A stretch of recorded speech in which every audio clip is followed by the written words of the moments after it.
Hi Lee, Hi, Matt. welcome to my little world of podcast, digital, de-armoring and everything that I'm doing with cameras. Thank you. And I'm honored that you are my guest here today. And Hmm. let's talk a little bit about who you are and what you do. Maybe you just Hmm. introduce yourself first. Yeah. My name is Li Tadaa. Some people know me as Lisa. I am a trauma therapist. I am a lust coach. I am a dancer. And then I have many more titles of being inspiring and a somatic expert and host of events and many different things. But mainly being a body-centered being, supporting other people to get in connection to their emotions, to their bodies, and standing in their own truth, alignment, and authenticity.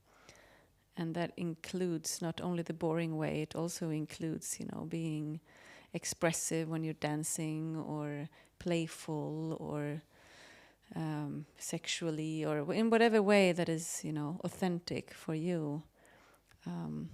It's not only serious. It's so interesting. I know you since probably almost 10 years or something like Yeah. that. So we have been through the Angstbacker festival scenery for a while, and I've seen you evolving through different stages in life, and doing the ceremonies and the moderating of the festival Sexability. So what's your background? Where are you from with all that, and how did you find your way in, and what was your trajectory to be there where you are today?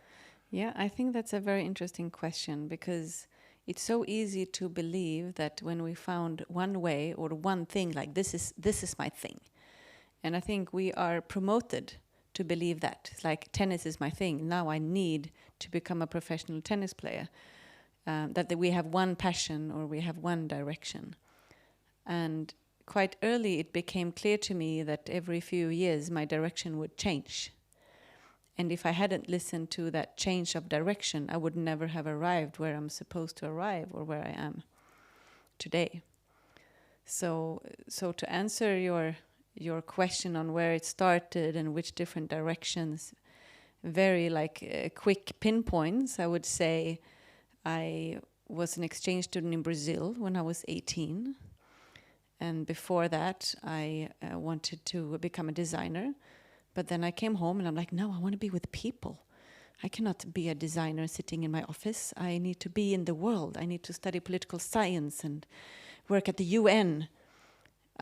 So then I studied political science and economics.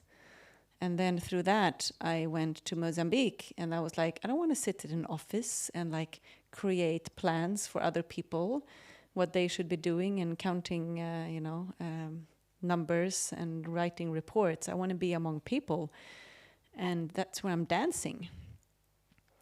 And then I was like, I want to become a dance teacher, and I started to teach dancing people to dance Lindy Hop and blues, and then I was like, maybe I can just work as a in an NGO or something. They're like, no, I don't want to do that either. I want to dance. And then I lived in Mozambique just dancing for 3 years. And then I came home and I'm okay, now I'm going to become a professional dancer, dance teacher. And I started to go in that direction. And then it was a combination of a lot of pressure in the industry, pressure on the physical body. I started to have pains that I couldn't manage, and pressure in winning competitions or becoming someone. And there was a lot of non-authenticity taking place in what from the beginning was dance, just the true expression of myself. So again, I was lost. And then I found my way into teaching sex education. And then I was teaching sex education, and then I found Tantra, and I was like, wow, this is the thing. This is what I've been doing while dancing. But in all parts of life, not only on the dance floor. And I can be the one who I am when I'm dancing, also in daily life, bringing in mindfulness, presence, breath. And then I started Dance Into Your Lust. And that was my first step into this career, you can say. And I was holding these courses. in expressing your emotions, connecting to your own pleasure, feel comfortable in your own body, not believing that you needed another person to feel good in yourself. You have done tons, it sounds like, and I know you speak at least 3 different languages, right? Yeah. So I skipped the part that I started teaching Lindy Hop in Mozambique and started to run dance festivals down in Mozambique. Yes. And was thinking of maybe I can start an NGO and get fundings for continuing these projects. Gave that up too. But the festival in Mozambique is still happening and I'm not involved. And that is a great thing. Nice. So we have met a few years back, getting a little bit closer in, I think that was in UK in the consent workshop with Betty Martin. You were there. And we have been teaching a little bit about the polyvagal theory and kind of trauma awareness. And you're very much into trauma awareness and resourceful behavior, coming back into power and empowerment. What's your take on that? How did you find your way into that? And what's your trajectory there in trauma awareness? Yeah, so after diving deeply into this dance into your lust and the tantra scene, also conscious kink, and learning how we can use these pleasure enhancement tools to also grow, I also encountered obviously the traumas and the stuckness within that comes up. The more you open up, the more you have to see all of it. You cannot choose to see only the nice things. And I started to experience contractions and parts of myself that I didn't feel proud of, and that I realized I don't actually know how to work with this. And especially when going into romantic relationships. So in Tantra, it's easy to like, oh, I'm a pleasure expert. You know, everybody are mastering pleasure, but very few people are having healthy relationships. So it was like, I fell in love with this person, and there was this like super bubble, and then it became too much for them, and they, you know, moved out. And I was like crying in bed like a little baby, and I was like, I have no idea what's going on. And I could understand that, okay, I'm finally opening myself up to falling in love, or whatever that is, but I don't know how to deal with it. So it took me into the world of somatic experiencing, attachment work, understanding of nervous system regulation, and see how actually so few of our behaviors here and now actually have to do with here and now. They are repetitions, and we create our own worldview based on our own stories and understandings from the past. And from that place, it's actually difficult to respond in proportion to the here and now. So for me, what I now call grow up is to be in the present moment in a way that I can react in proportion. It's so fascinating, you know, seeing your way of movement through life and the way how you have been evolving and transforming. You know, just like you're pregnant now, you're just like in full adolescence, taking responsibility of your life and everything that is happening. And so you have been growing up. You needed to grow up. So what's behind growing up? So what is it for? Who is it for? What do you address? And who do you speak to? Who do you want to grow up? Yeah, many people don't relate to the word trauma because we think it's associated with specific traumatic situations. And grow up is more an invitation to understand that all of us, no matter how well-functioning or great childhood you had, have residuals of childhood conditioning. And that affects us in our relationships, in how I believe in myself, in the steps that I take professionally, in how I relate to my children, in how I get easily overwhelmed or not. Most of it comes from childhood conditioning. So when I invite people to work with me, it's really like normal people who realize maybe I can function better. Maybe there can be less drama. Maybe my relationships could be more peaceful. And many people who come to me are a little bit older, sometimes young because personal development has like gone down in the ages. But most of the times it's like after 35, 40 or even 50 that people like, this pattern is not seeming to go away. It's kind of like, maybe I'll just need another partner. No, it wasn't that one. Maybe I'll just need another one. Oh no, I didn't find the right one. And then at a certain point, people go like, maybe there's something about me. So it's so exciting when I hear you talking about that, because this is exactly goes along the line my own work, but what is not the topic of our conversation. So it's more about, I see so many children in adult bodies. Exactly. Yeah. So they have been kind of just growing older but not grown up. Mm-hmm. So what is exactly the grown up process that you address? Yeah, so I liked how someone expressed it. Is like, if you see an adult person with childish behavior, is not immature. They were just interrupted in their development at that time.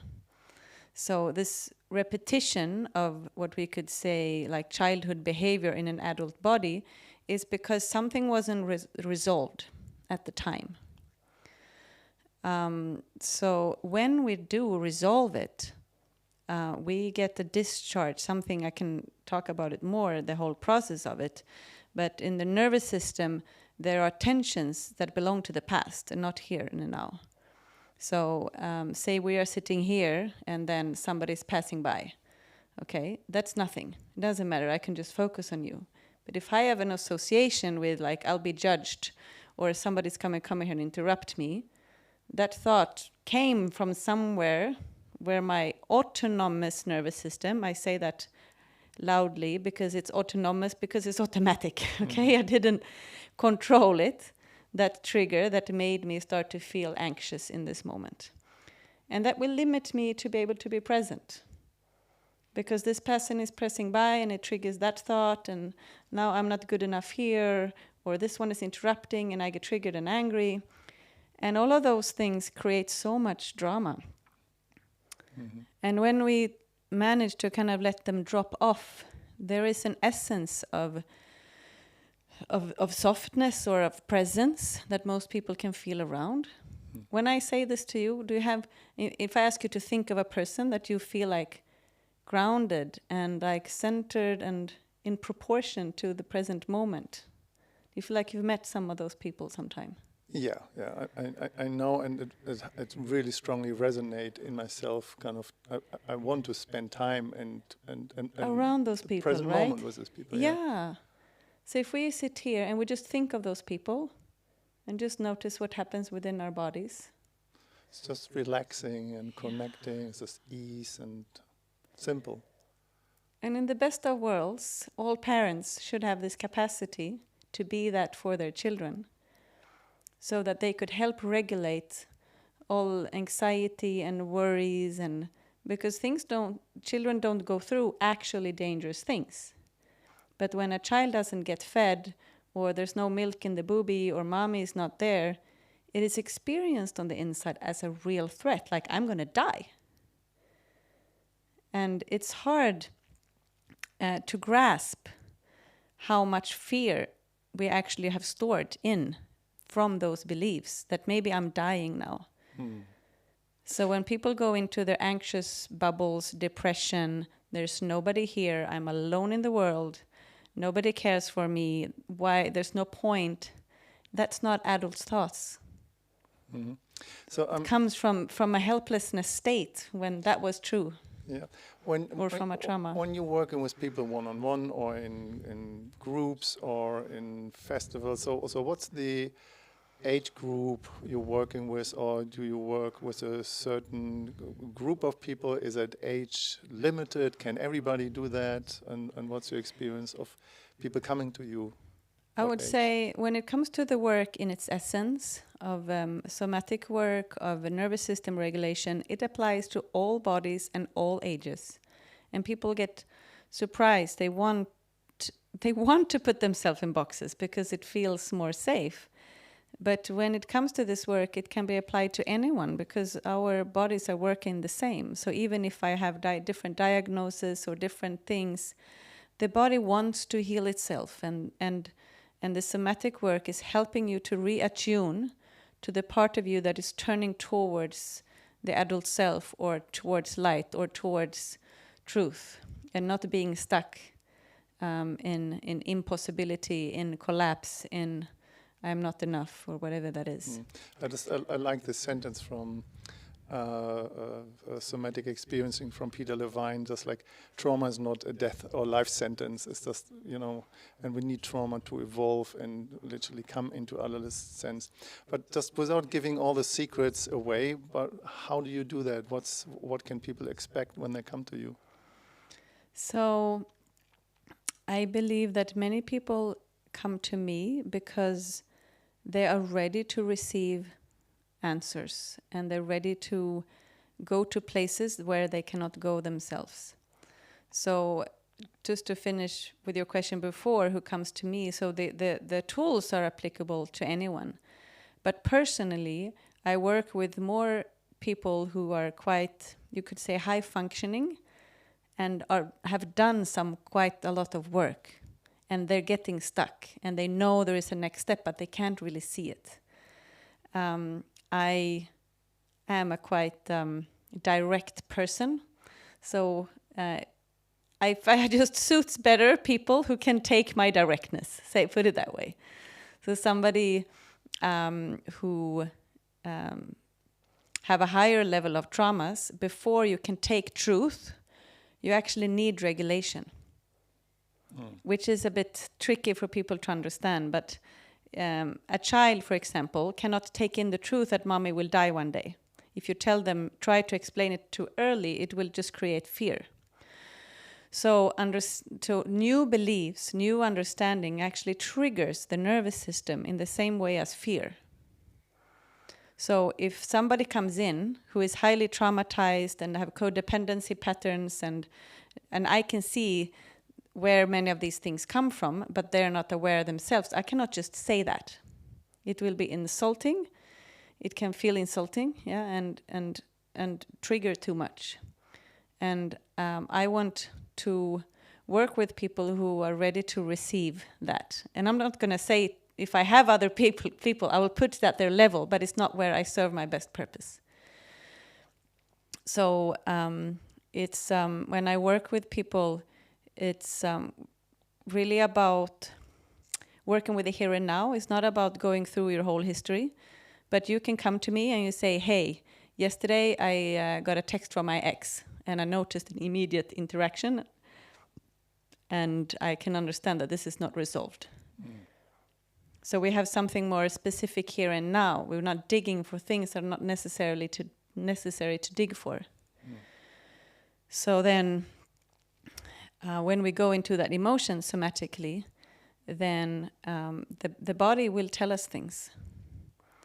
And what my capacity as a somatic therapist is that I know responses so well. So when you go into a place where you're used to going, where you're like, no, this has nothing to do with this, it's because of her, or this is because of that, I can recognize in the tone of voice, I can recognize in the breathing that the person is not in their authentic or true selves, but they are covering up something. So for people who have done parts work, it's about like what is protecting what, and how can we actually get to the root.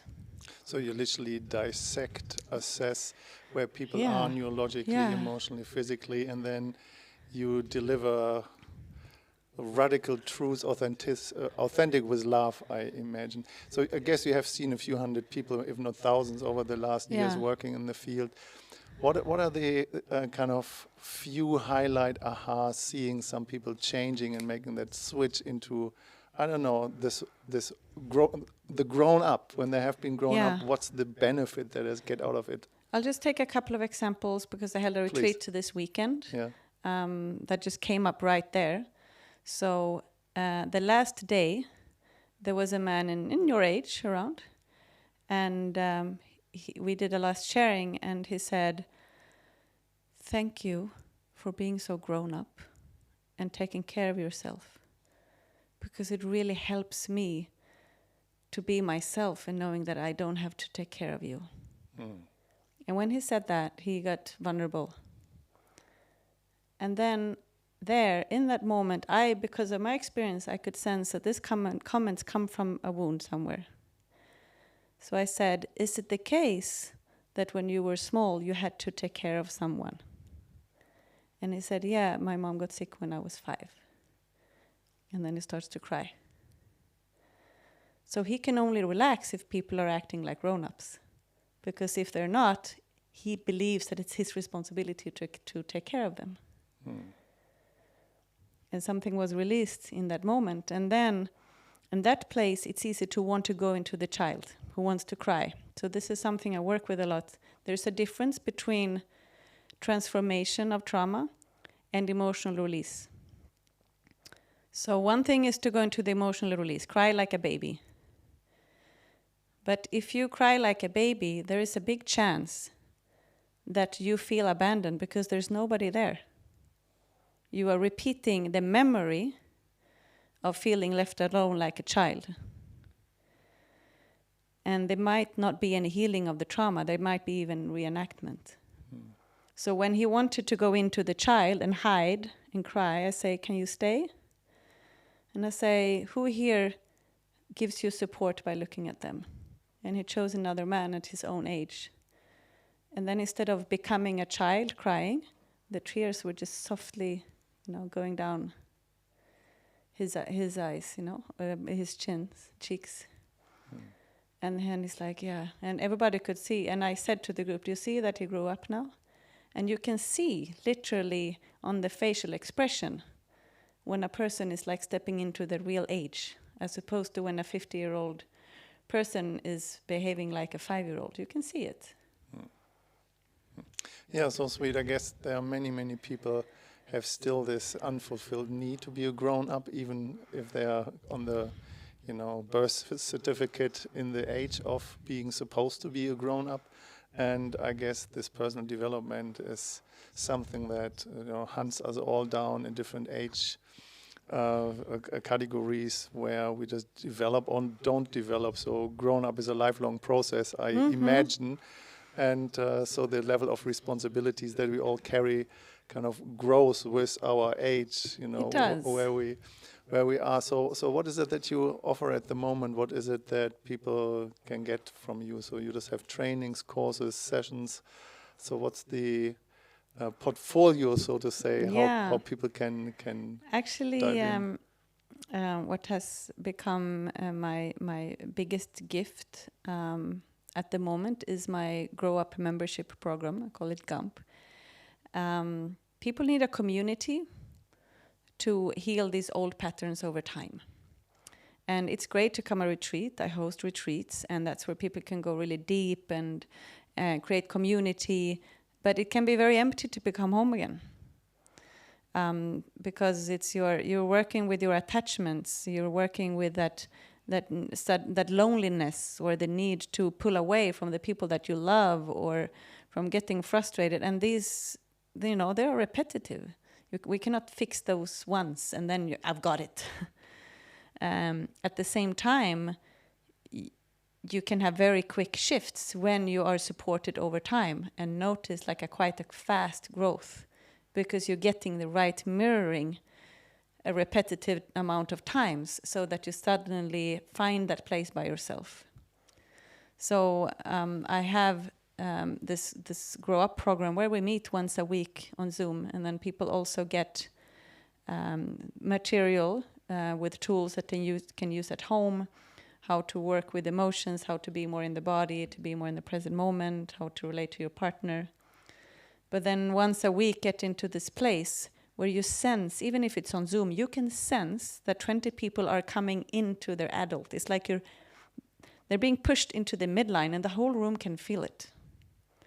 And every time you experience that feeling of coming back into your center, you'll have a bigger capacity to hold on to that place. So I guess you have a web page or something where you have a program or where people can see what comes next and where you are. You're super welcome to follow me on Lust Coach on Instagram. It's a more an interactive and playful space where I share my short teaching. You know the Instagram thing. But you can also I have a private Facebook group, Grow Up with Li Tadaa, and my webpage is litadaa.com, so it's easy to find me. Yeah, wonderful. So let's say you would have the opportunity to say the last sentence that people can get inspired to grow up. What would that sentence be? What would you say to people? Imagine that it's possible to live in so much more harmony, that life can actually be easy, and that no matter the difficulties you are going through now, you will be able to handle them because you're not carrying your baggage. So it's not about neglecting that life can be difficult, but you can handle that. It's okay, you're a grown-up. And some days are amazing, and then shit will hit the fan, and you will be fine.